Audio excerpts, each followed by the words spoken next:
We're here to interview the Chief Ombudsman because under the Crimes of Torture Act, his office is appointed to monitor prisons. And we learn he has a report due out soon about the use in prisons of tie-down beds. The description in itself sounds horrendous, really. What are they? How are they used? I have seen in the role that I have the video footage of what is involved. It's not pleasant. So there are two incidents that we've looked at in particular. In relation to one, it's the tying down of the torso on a bed for a very, very long, prolonged period. And the other incident is much the same, but not quite so pronounced. So you'll get a picture that this is management by probably the least resource-intensive means. That is, once the prisoner's tied down, well, they can't do anything. The problem is the intrusive nature of it on the prisoner and the fact that they are just tied down for long periods. We're told there are around half a dozen tie-down beds that can be moved around depending on where and when they're needed in New Zealand prisons to restrain inmates from self-harm. By law, they're only allowed to be used under medical advice.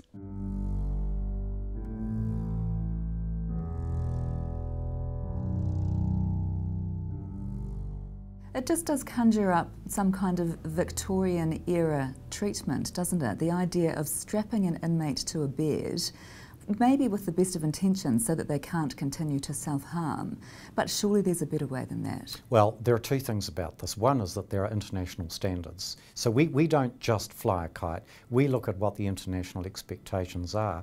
The other thing is that we're an integrity agency. And we're responsible for ensuring that out there internationally, New Zealand's seen in the very best light. This is not a good look.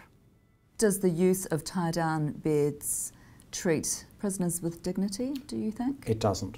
I don't think there's any doubt about this. I think corrections should acknowledge that. 16 hours a day in a tie-down bed for a significant amount of time. How long?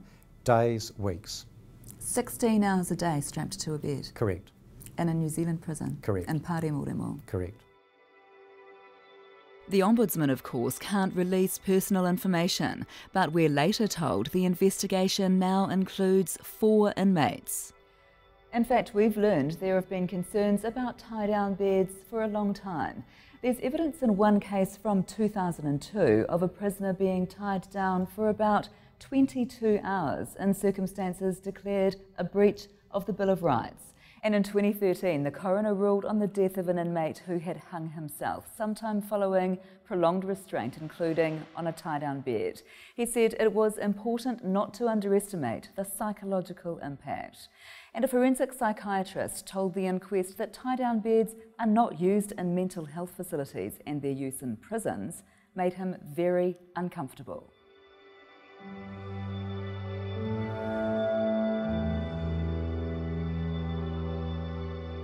You can see why, in one of the 11 deaths in prisons last year, Stuff Circuit has been told there are concerns about the way the inmate was handled, including that he was subjected to the use of tie-down beds.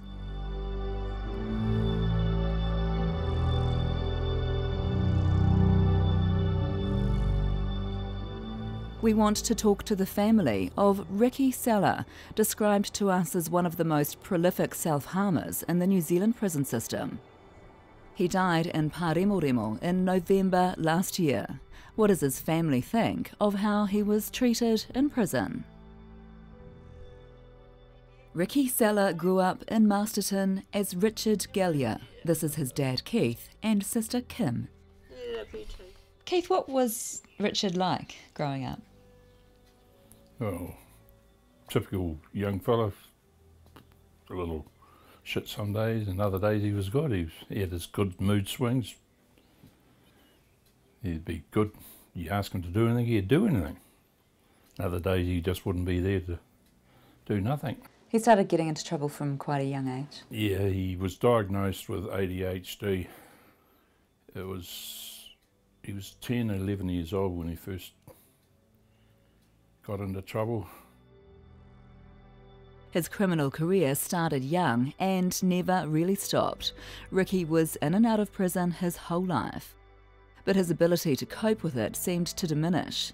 A few years ago, his family got the news he'd tried to kill himself in Christchurch prison, and then last November that he died, aged 45.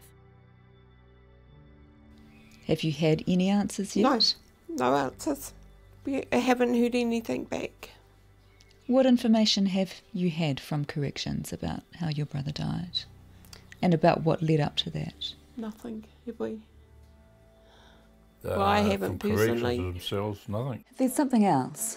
We've been told that your son was one of the most prolific self-harmers in the New Zealand prison system. They knew that he was at risk of harming himself.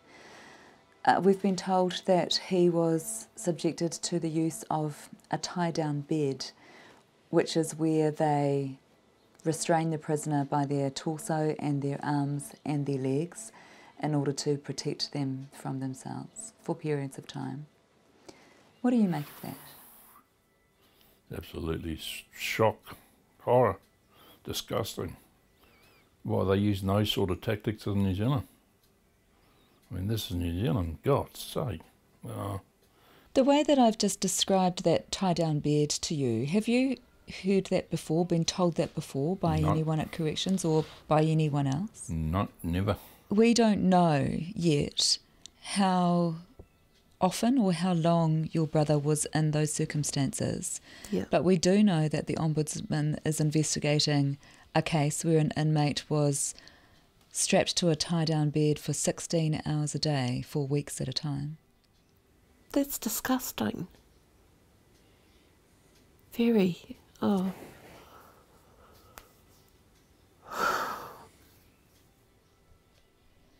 And like I say, I don't know whether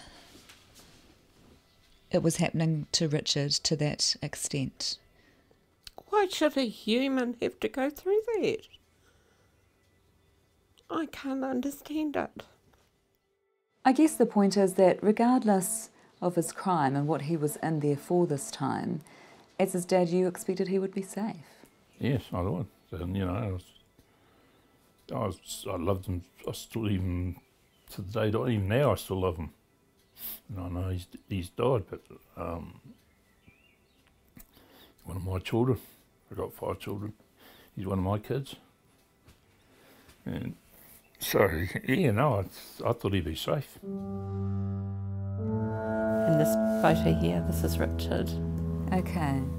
The troubled life and awful death of Ricky Seller. He was a son, a brother, a father of 2 himself. We could have been a family again, eh, Dad? But we didn't get there.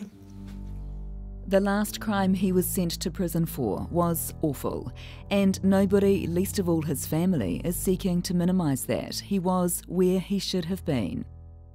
But what were his final days in prison like? What was being done to protect his welfare? And could his death have been prevented? Well, in 2 days' time, we're interviewing the CEO of Corrections, Ray Smith. Would you like me to say anything to him about this? Yes. Tell us the truth. You know what happened. Bite the bloody bullet and tell the people what actually happened. I want to know the truth. No matter how hard and raw it hurts. I want to know the truth.